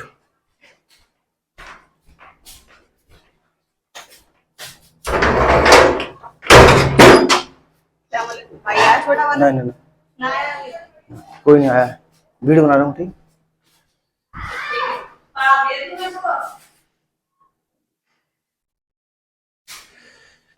तो बेटा electric potential due to a dipole in general condition. General condition के अंदर क्या होगा, जनरल कंडीशन के अंदर हम डाइपोल को बेटा इस तरह से, मान लो ये हमारा डाइपोल है, किसी एंगल पर हम इसको रोटेट करा देंगे। तो हमने सपोज करा कि डाइपोल को हमने इस तरह से रोटेट करा दिया और ये यहां से बना लेगा, कुछ एंगल पर ये रोटेट हो चुका है। ये हमारा नेगेटिव चार्ज है, ये हमारा पॉजिटिव चार्ज है, ये हमारा नेगेटिव चार्ज है और ये हमारा पॉजिटिव चार्ज है। अब देखो बेटा इस डाइपोल को हमें क्या करना है, इस डाइपोल के हमने सपोज किया कि ये पॉइंट हमारा यहाँ पर कहीं लाई कर रहा है, इस पॉइंट P पर हमको इलेक्ट्रिक पोटेंशियल निकालना है, तो हमने इसको कंसीडर कर लिया कि डिस्टेंस यहां से R1 ले लें या कहीं से भी हम R1 और R2 ले सकते हैं। चलो तो बेटा हमने क्या करा, यहां से डिस्टेंस हमने बना ली R1 और यहां से दूसरी जगह से हम डिस्टेंस ले लेंगे, इसकी कितनी बेटा R2, क्लियर। और हम ये पॉइंट कंसीडर कर लेंगे, ये पॉइंट जो है बहुत दूर कहीं लाई करता है, क्लियर। चलिए तो हमने सपोज किया बेटा यहां से डिस्टेंस हमने मानी है R1 और यहां से डिस्टेंस मानी है हमने R2। तो अब हमको क्या करना है, यहां पर बेटा ये देखें, ये हमारा हो जाता है बेटा 2L डिस्टेंस, ठीक। अब हमको ये R1 है और ये R2 है, अब हम ये देख रहे हैं कि R2 हमारा थोड़ा सा कम दूरी पर है और R1 हमारा बहुत ज्यादा दूरी पर पड़ रहा है। तो हम सीधा सीधा क्या करेंगे, यहां से एक परपेंडिकुलर ड्रॉ कर लेंगे, यहां से हम एक परपेंडिकुलर ड्रॉ करेंगे, ठीक है। यहां पर हमारा ये बन जाएगा 90 डिग्री। तो हम जानते हैं ये कितना डिस्टेंस हो जाएगा हमारा, R1 माइनस R2 मिल जाएगा हमको यहां से, यानी कि R1 माइनस R2। और यहां से हम क्या करेंगे, cos थीटा की वैल्यू फाइंड कर लेंगे। चलो अब हम बात करते हैं बेटा electric potential due two point P। तो Vp इक्वल टू कितना होगा बेटा, V1 प्लस V2। इसको हमने ले लिया इक्वेशन नंबर 1, ठीक। अब ये हमारा इक्वेशन नंबर 1 हो गया। हम जानते हैं electric potential due to a point charge का यहाँ पर हमें फॉर्मूला बनाना है। तो सीधा सीधा फॉर्मूला हम क्या लगाएंगे, 1/4 pi epsilon naught Q upon R1, ठीक। इस पूरी डिस्टेंस को हम कंसीडर कर रहे हैं किसकी वजह से, नेगेटिव चार्ज की वजह से। चलो भैया इसको नेगेटिव रख दिया हमने। और V2 अब इधर देखिए हम, तो कितना हो जाएगा हमारा, positive 1/4 pi epsilon naught Q upon R2, clear. यहां से हमको जो चीज कॉमन मिल रही है वो हम कॉमन ले लेंगे और हमारा बन क्या जाएगा, तो हमारा बन जाएगा Q upon 4 pi epsilon nought आ गया बेटा कॉमन। और यहां पर कितना होगा देखो, 1/R2 माइनस 1/R1, ठीक। ये हमारा बन जाएगा, क्योंकि ये नेगेटिव है इसलिए हमने यहां पर इसको नेगेटिव लिख लिया। इतना समझ में आ गया, ठीक है। अब हम क्या करेंगे बेटा, यहां पर ये तो हमारा पोटेंशियल P पॉइंट पर आ चुका है, तो Vp equal to Q upon 4 pi epsilon naught, और ये हमारा कितना बचेगा, R1 R2 हमारा हो जाएगा कॉमन, और यहां पर बच जाएगा हमारा R1 minus R2, clear. R1 और R2 को हम अप्रोक्सीमेट इक्वल मानेंगे लेकिन बाद में, ठीक है। पहले हम यहां से cos थीटा की वैल्यू फाइंड कर लिया, तो ये हो गया हमारा theta. cos theta equal to कितना हो जाता है हमारा, बेस अपॉन हाइपो। क्या हो जाता है, बेस अपॉन हाइपो।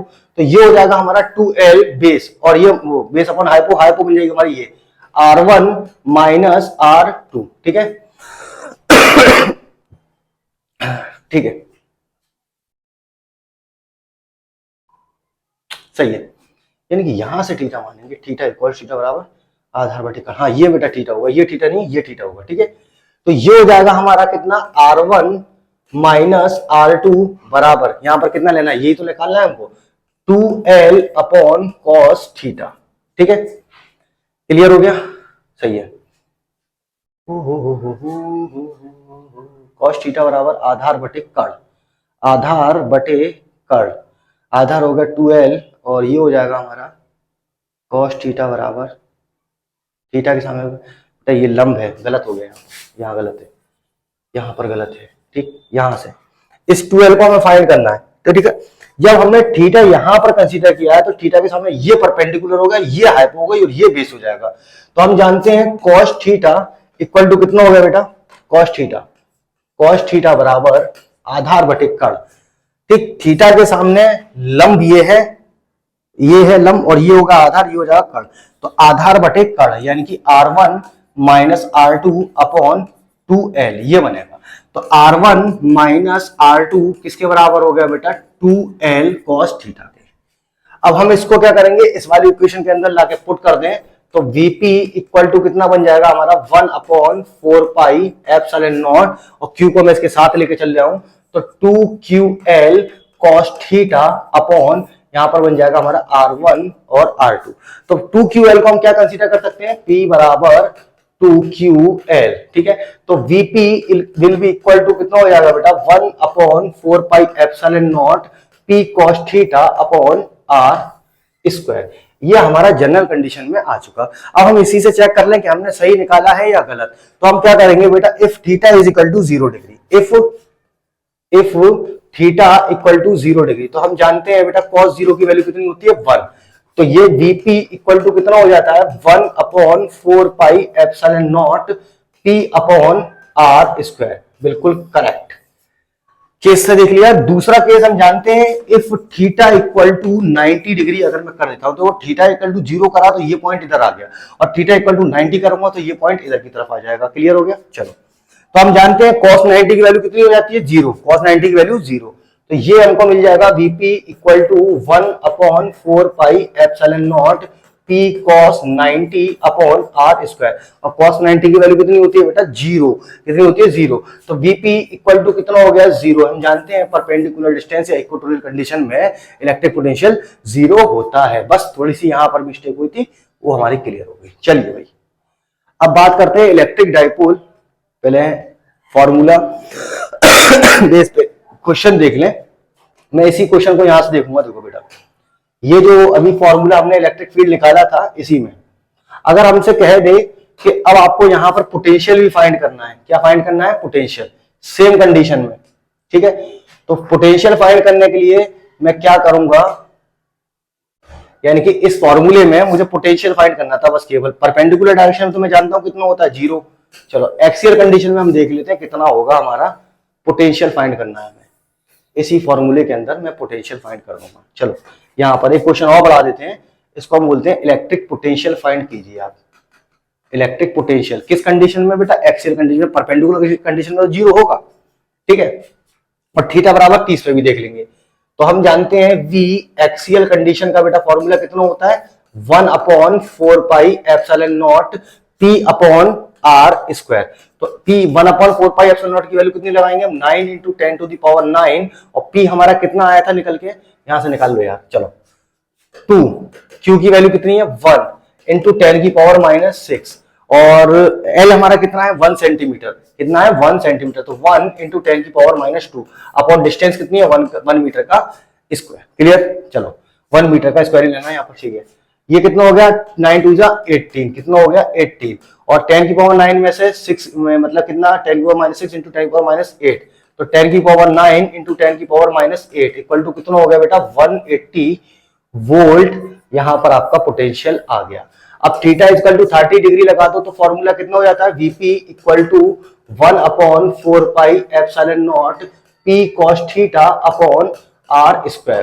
तो ये हो जाएगा आपका 9 × 10⁻9, और P की वैल्यू अभी अभी निकाली है। कितनी है P की वैल्यू हमारी? ये है 2 × 1 यानी कि 2 × 10⁻8। 2 × 10⁻8 cos 30। cos 30 की वैल्यू कितनी होती है √3/2, ठीक है। cos 30 अपॉन 1 का स्क्वायर। तो ये हो गया आपका 9 दूनी 18 10⁻8 इंटू यानी कि 180, और cos 30 की वैल्यू कितनी है आपकी √3/2। √3/2 2 9 जा 80 यानी कि कितना हो गया 90 √3। चाहे तो √3 की वैल्यू लगा ले, या ना लगा के इसको इतना ही छोड़ दे। क्लियर। चलो, अब बात करते हैं हम क्या बेटा इलेक्ट्रिक पोटेंशियल यानी कि electric dipole in uniform electric field. चलो, ये है electric dipole in uniform electric field. तो यहां से बेटा दो चीजें निकाली जाती हैं, एक तो निकाला जाता है टॉर्क, और दूसरा आपका यहां पर क्या निकाला जाता है एनर्जी, ठीक है। चलो, electric potential in uniform electric field है क्या बेटा? जब हम इलेक्ट्रिक डायपोल को किसी यूनिफॉर्म इलेक्ट्रिक फील्ड के अंदर रखते हैं तो उसके ऊपर टोटल फोर्स 0, टोटल चार्ज 0। तो यहां पर क्या लग जाता है बेटा टॉर्क लगता है। अभी लगाएंगे। ये रहा आपका इलेक्ट्रिक फील्ड ए, यूनिफॉर्म इलेक्ट्रिक फील्ड है, ठीक है। यूनिफॉर्म इलेक्ट्रिक फील्ड में सब डिस्टेंस आपस में बराबर होनी चाहिए। जैसे ही हम इस डायपोल को इसके अंदर लाते हैं तो ये कुछ थीटा डिग्री एंगल पर रोटेट होकर ऐसे पहुंच जाता है। मान लो थीटा डिग्री एंगल पर ये इतना रोटेट हुआ है और ये यहां से यहां पहुंच गया। तो यहां पर -q चार्ज और यहां पर आपका +q चार्ज। तो एक फोर्स इसको पैरेलल लेके आएगा इलेक्ट्रिक फील्ड के, और एक फोर्स इसको क्या करेगा घुमाने का काम करेगा। तो यहां पर बेटा आपका टोटल फोर्स पूछ ले कितना होता है, तो हम जानते हैं force is equal to Q × E यहां पर होगा, और force equal to +Q × E। तो टोटल फोर्स अगर पूछेगा यहां पर तो टोटल फोर्स कितना होता है? टोटल फोर्स होता है आपका F1 + F2 यानी कि -Q × E +Q × E। Answer कितना हो गया? टोटल फोर्स आपका कितना है 0। अगर पूछे यहां पर टोटल चार्ज कितना है तो हम जानते हैं total charge Q total equal to Q minus Q in equal to 0, यानी कि डायपोल पर टोटल चार्ज कितना होता है, 0 होता है। और दूसरी चीज इलेक्ट्रिक फील्ड वो फोर्स इसके पे कितना होता है, 0। तो यहां पर क्या लगता है, यहां पर बेटा एक फोर्स एक टॉर्क लगने लगता है, जिसको हम क्या बोलते हैं, फोर्स इनटू परपेंडिकुलर डिस्टेंस, यानी कि ये रोटेट हो जाएगा। क्लियर। अब बेटा यहां पर एक चीज आपको क्या देखनी है, यहां पर देखना है कि इसकी परपेंडिकुलर डिस्टेंस हम किस तरह से फाइंड करेंगे। यहां पर परपेंडिकुलर डिस्टेंस इसकी किस तरह से फाइंड की जाएगी। तो बेटा ये हो गया आपका, ये हो जाएगा आपका थीटा, और यहां से ये हो जाएगी आपकी परपेंडिकुलर डिस्टेंस। तो हमने सपोज किया बेटा ये यहां से थीटा डिग्री एंगल घूम गया, और ये इसकी लेंथ हो गई 2l, कितनी हो गई 2l इसकी लेंथ हो जाएगी। तो हम जानते हैं यहां से जब हमें परपेंडिकुलर डिस्टेंस निकालना होगा तो हम किसका यूज करेंगे, साइन थीटा का। क्लियर। और हम यहां पर हमको एक चीज पता है, टोटल टॉर्क यहां पर कितना लगेगा, यहां पर जो बेटा टोटल टॉर्क होगा वो आपका कितना हो जाएगा, टॉर्क इज इक्वल टू होता है आपका एक फोर्स और दूसरा perpendicular distance, force into perpendicular distance. ठीक है। अब देखिए परपेंडिकुलर डिस्टेंस तो ये बनेगी ना हमारी, ये परपेंडिकुलर डिस्टेंस होगी। ठीक है। तो साइन थीटा से हम इसको निकाल सकते हैं, sine theta is equal to लंब बटे कर्ण, यानी कि ये हो जाएगी आपकी परपेंडिकुलर डिस्टेंस d। ठीक है। तो d परपेंडिकुलर अपॉन कर्ण कितना है 2l, तो d perpendicular is equal to 2l sine theta. ये हमारी परपेंडिकुलर डिस्टेंस आ गई। और फोर्स हमारा क्या होगा, ये F into Q A. Clear हो गया। फोर्स हमारा कितना होगा, Q इंटू ए। तो इसके अंदर इसको पुट करा जाएगा तो कितना हो जाएगा, QE into 2l sine theta. यहां पर इंटू में नहीं लगा सकता क्योंकि ये क्रॉस प्रोडक्ट है। ठीक है। 2l sine theta, 2l sine theta. और मैं जानता हूं Q2l किसके बराबर होता है, P के। तो PE साइन थीटा बराबर आ गया आपका टॉय। क्लियर हो गया। अब यहां पर ये डिपेंड करेगा, इसकी वेक्टर फॉर्म और लिख दूं, वेक्टर फॉर्म, ये आपकी स्केलर फॉर्म आई है। तो वेक्टर फॉर्म होती है टॉय बराबर P क्रॉस E। ठीक है। अगर हमने टॉय बराबर E क्रॉस P लिखा है तो वो इक्विलिब्रियम कंडीशन में आ चुका है। ठीक है। अब आपसे कहेगा कि ऐसी कौन सी कंडीशन है यहां पर टॉर्क यानी कि डायपोल को जब यूनिफॉर्म इलेक्ट्रिक फील्ड के अंदर रखा जाता है तो मैक्सिमम कंडीशन मिलती है और मिनिमम कंडीशन कहां मिलती है। ठीक है। तो हम जानते हैं बेटा थीटा की वैल्यू लाई करती है -1 से लेकर 0 और 0 से लेकर +1 तक, यानी कि -1 और +1 के बीच में लाई करती है। तो हम जानते हैं कि टॉय मिनिमम कब होगा, 0 पर, और मैक्सिमम कब होगा, 90 पर। ठीक है। तो हम यहीं पर क्या करेंगे, इफ हमें फॉर्मूला क्या मिला है बेटा, फॉर्मूला हमको मिला है टॉय बराबर PE साइन थीटा। अब हमने सपोज किया कि if theta equal to 0 degree, यानी कि थीटा इक्वल टू 0 डिग्री, तो थीटा इक्वल टू 0 डिग्री कब होगा, जब इलेक्ट्रिक फील्ड के वो पैरेलल आ जाएगा डायपोल, यानी कि ये इलेक्ट्रिक फील्ड है इस तरह से, इस इलेक्ट्रिक फील्ड के अगर पैरेलल आ गया, क्या आ गया, पैरेलल, यानी कि नेगेटिव चार्ज आपका यहीं और पॉजिटिव चार्ज आपका इस तरफ प्लस Q। ठीक है। तो इसमें क्या बोला जाता है कि थीटा इक्वल टू 0 डिग्री है, और हम जानते हैं बेटा साइन 0 की वैल्यू कितनी होती है, 0। तो टॉय यहां पर कितना हो जाएगा, PE साइन 0, और टॉय कितना होगा, 0, यानी कि यहां पर कोई टॉर्क जो है नहीं लग रहा है, क्योंकि हम जानते हैं टॉर्क तो क्या होता है, घुमाने का प्रयास करेगा, घुमा देगा उसको, तो थीटा तो 0 है, यानी कि पैरेलल आ गया। अगर हम कहें थीटा इक्वल टू 190 डिग्री, वो 180 degree, if theta equal to 180, तो हम जानते हैं साइन 180 की वैल्यू कितनी होती है, साइन 180 की वैल्यू यहां से निकाल लो, 0 180। तो साइन 180 की वैल्यू कितनी होती है, 0 होती है, कितनी होती है, 0 90 सी के 0। ठीक है। यानी कि अगर ये डायपोल जो है इस यूनिफॉर्म इलेक्ट्रिक फील्ड के एंटी पैरेलल आ जाए, एंटी पैरेलल का मतलब जहां पॉजिटिव था वहां नेगेटिव पहुंच जाए, और जहां नेगेटिव है वहां पर पॉजिटिव पहुंच जाए, तो इस कंडीशन में भी क्या हो रहा है, टॉर्क हमारा कितना आ रहा है, 0 आ रहा है, कितना आ रहा है, 0। और अगर हम कहते हैं कि इस यूनिफॉर्म इलेक्ट्रिक फील्ड के अंदर डायपोल जो है बिल्कुल परपेंडिकुलर खड़ा हो जाए इस तरह से, ठीक, यहां पर नेगेटिव है और यहां पर पॉजिटिव है। क्लियर हो गया। तो डायपोल कितना डिग्री घूम चुका, 90 डिग्री घूम गया, कितना, 90। और हम जानते हैं बेटा साइन 90 की वैल्यू कितनी होती है, 1। तो टॉय इक्वल टू कितना हो जाएगा आपका, PE साइन 90, और साइन 90 की वैल्यू 1। तो टॉय मैक्सिमम हमको कहां मिलेगा, 1 तो टॉय मैक्सिमम मिल जाएगा हमको साइन 90 पर। कहां पर मिलेगा? साइन 90 पर मिलेगा। उसके बाद में हमारा यहाँ पर नेगेटिव हो जाएगा 270 पे, फिर यहाँ पर हो गया, फिर इसके बाद में बिजनेस बढ़ता चलेगा क्योंकि साइनोसाइडल ग्राफ को ये फॉलो करेगा। अब बात करते हैं बेटा electric dipole in uniform electric field. अब यहाँ पर बेटा एनर्जी निकालनी है। क्या निकालना है आपको? एनर्जी। ठीक है, तो हमने सीधा सीधा भी पीछे वाला क्या देखा था?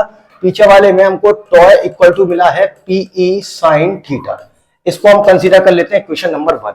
जब बेटा यहाँ पर टॉर्क आएगा तो टॉर्क के साथ में यहाँ पर एंगुलर डिस्प्लेसमेंट आता है। ठीक है, क्या आता है? एंगुलर डिस्प्लेसमेंट, यानी कि डाइपोल इस तरह से था और यहाँ से रोटेट कर गया, तो यही तो इसका एंगुलर डिस्प्लेसमेंट है। अब यहाँ पर क्या करेंगे? एंगुलर वर्क डन निकाला जाएगा। ठीक है, तो हम जानते हैं बेटा एंगुलर वर्क डन के बराबर किसके बराबर होता है? डी डब्ल्यू बराबर टॉय डी थीटा के। क्लियर हो गया?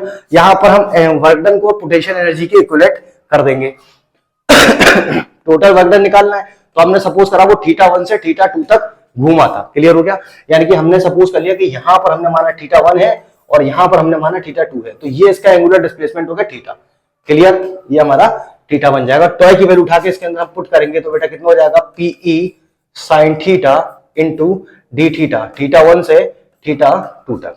अब देखो फंक्शन किसका हो गया? थीटा का हो चुका है, बाहर ले जाएंगे। ठीक, तो ये हमारा कितना हो जाएगा? PE sine theta into d theta, theta 1 से थीटा 2 तक। हाँ बेटा, किस काम से आए हो?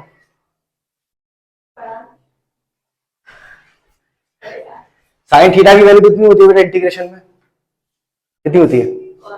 Cos theta minus cos theta.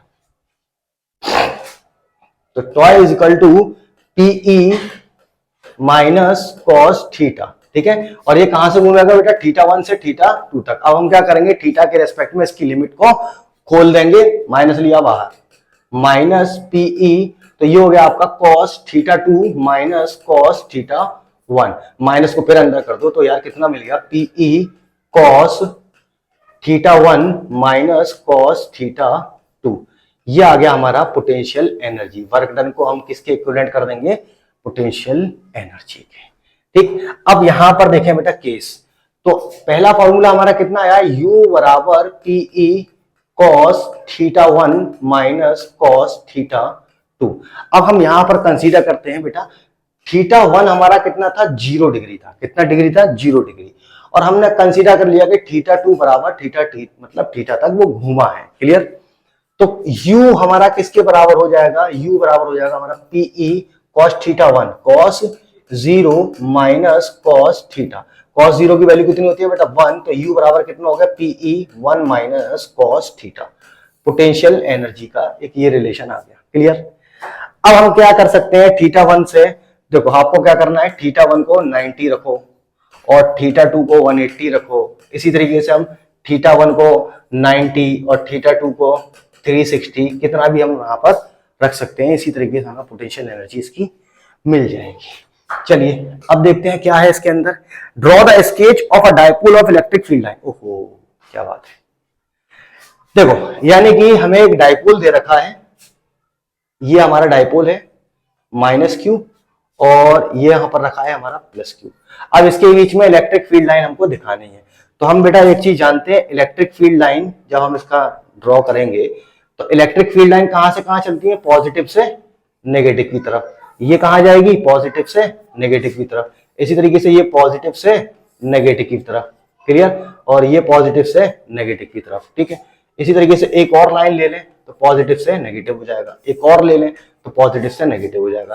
फिर इस तरह से पॉजिटिव से और यहां पर नेगेटिव, यहां पर नेगेटिव, यहां पर नेगेटिव। क्लियर? पॉजिटिव से नेगेटिव, इसको गलत बना दिया, ये रहा। बस इतना सा हमें बनाना है। चलिए नेक्स्ट क्वेश्चन क्या है? Find the dipole movement of +2 and -2 microcoulomb charge if the separation of distance of two charges is 5 millimetre. चलिए कुछ नहीं है यार, +2 क्यू बराबर हमको कितना दे रखा है? 2 × 10⁻⁻6 कूलम में चेंज कर लेंगे। सेपरेशन कितना दे रखा है? 5 मिलीमीटर। तो 2L = कितना है आपका? 5 mm। mm को मीटर में चेंज करेंगे तो 10⁻³ मीटर। डाइपोल निकालना है तो P बराबर 2QL। सीधा सीधा फॉर्मूला जानते हैं। तो 5 × 10⁻³ और Q कितना है हमारा? 2 इंटू 10⁻⁻6, 5 to the 10 इंटू 10⁻⁻9, तो कितना हो गया 10⁻8 कूलाम मीटर। ठीक, अब मैं कहता हूं कि इसी डायपोल मूवमेंट को इलेक्ट्रिक फील्ड के अंदर रख दो जहां पर 200 न्यूटन पर कूलाम की इलेक्ट्रिक फील्ड है, तो इसके ऊपर टॉर्क कितना होगा, तो टॉय बराबर पीई साइन थीटा, तो कितना हो जाएगा, पी हमारा कितना है 10⁻⁻8 और ई हमारा कितना है, ई हमारा है 200, कितना है बेटा 200, और हम कहते हैं कि थीटा की वैल्यू हमने ले ली 90 डिग्री, कितना ले ली 90 डिग्री, ठीक है, और ये हो जाएगा हमारा साइन 90, तो कितना हो गया 2 इंटू 10⁻⁻6 इंटू 1, 2 इंटू 10⁻⁻6 कितना हो गया आपका कूलाम मीटर और न्यूटन पर मीटर, तो ये हो गया हमारा न्यूटन कूलाम। क्लियर, चलो अगला क्वेश्चन क्या है, a system of 3 charges +-2 coulomb and Q R coulomb placed at the vertices of equilateral triangle, find the dipole moment. ये क्वेश्चन अच्छा है। तो हम क्या करते हैं बेटा, एक इक्विलेटरल ट्रायंगल बनाते हैं। सबसे पहले हमने यहां पर एक इक्विलेटरल ट्रायंगल ले लिया, ठीक। अब देखिए, अब ये हमारे ऊपर दिखेगा कि हम -2 किधर रख रहे हैं या +q किधर रख रहे हैं और किधर। तो हमने सपोज किया यहां पर -2 कूलाम चार्ज हमने रख दिया, तो हम यहां पर एक q कूलाम का चार्ज यहां रखेंगे और यहां पर एक q कूलाम का चार्ज रखेंगे। अब हम जानते हैं इलेक्ट्रिक जो आपका डायपोल है वो कैसी क्वांटिटी है, वेक्टर क्वांटिटी है, और इसकी डायरेक्शन कहां होती है, नेगेटिव से पॉजिटिव की ओर होती है। तो यहां पर क्या कंसीडर कर ले, यहां पर बेटा कंसीडर कर ले कि एक -q रखा हुआ है और इधर ही एक और -q रखा हुआ है। तो हम जानते हैं -q की वजह से इलेक्ट्रिक फील्ड यानी कि जो इसकी डायरेक्शन होगी वो इस तरफ होगी, ठीक, और ये इसकी डायरेक्शन होगी वो किस तरफ होगी, इस तरफ होगी, ठीक है, यानी कि नेगेटिव से पॉजिटिव की तरफ होगी। चलो, दोनों के बीच में यहां पर एंगल 60 डिग्री है और यहां पर एंगल 60 डिग्री है, तो हम जानते हैं इसका जो रिजल्टेंट होगा डायपोल का, वो बिल्कुल बीचा बीच में आएगा, और इसके बीच में जो यहां पर एंगल बना है वो कितना है हमारा 60 डिग्री। क्लियर हो गया। चलो, अब पूछता है इसका डायपोल मूवमेंट कितना है, तो हम जानते हैं P बराबर हम कितना लगाएंगे, वेक्टर P बराबर, या मैग्नीट्यूड निकालना है इसका, तो हम वेक्टर कंडीशन लगा देंगे, अंडर रूट हमने मान लिया यहाँ पर P1 है और यहाँ पर डायपोल मूवमेंट P2 है, तो P1 का स्क्वायर प्लस P2 का square plus twice P1 P2 cos theta. अब थीटा क्या है, दो वेक्टर का एंगल वेक्टर है, तो डायपोल मूवमेंट इसका कितना हो जाएगा, हमने सपोज कर लिया कि इसकी डिस्टेंस है a या इसकी है a, इसकी भी a ही होगी, ठीक है, लेकिन यहाँ पर डायपोल नहीं बनेगा, ठीक है। सीधी सीधी अब हम डायपोल मूवमेंट निकालेंगे तो P बराबर 2qL होता है, तो इसको लगा दिया हमने 2qa का होल स्क्वायर, और ये भी कितना हो जाएगा आपका 2qa का होल स्क्वायर, ये हो जाएगा 2 इंटू 2qa इंटू 2qa, और यहां पर आपका लगेगा cos 60 की वैल्यू कितनी होती है 1/2, कितनी होती है 1/2, तो ये हो जाएगा आपका कितना हो गया 4qa, सीधा सीधा कॉमन ले लो सब तरफ से, तो ये आ जाएगा आपका 2qa का होल स्क्वायर कॉमन, यहां पर बचेगा आपका 1 और यहां पर बचेगा आपका 1 और यहां पर बचेगा 2, और cos 60 की वैल्यू लगाओ कितनी हो जाएगी 1/2, 2 से 2 कैंसिल हो जाएगा, तो बचा कितना आपका ये बाहर 2qa, और अंडर रूट में कितना बचेगा, यहां पर 1 यहां पर 1 और ये कितना बचा 1, तो इसका डायपोल मूवमेंट कितना आ गया √3 ट्वाइस qa, ये आ गया आपका टोटल डायपोल मूवमेंट √3 p के बराबर आ जाएगा। क्लियर हो गया। कुछ और है, कुछ और है, चलिए तो फिर मिलते हैं नेक्स्ट वीडियो के अंदर जो होगा हमारा इलेक्ट्रिक पोटेंशियल, ठीक है।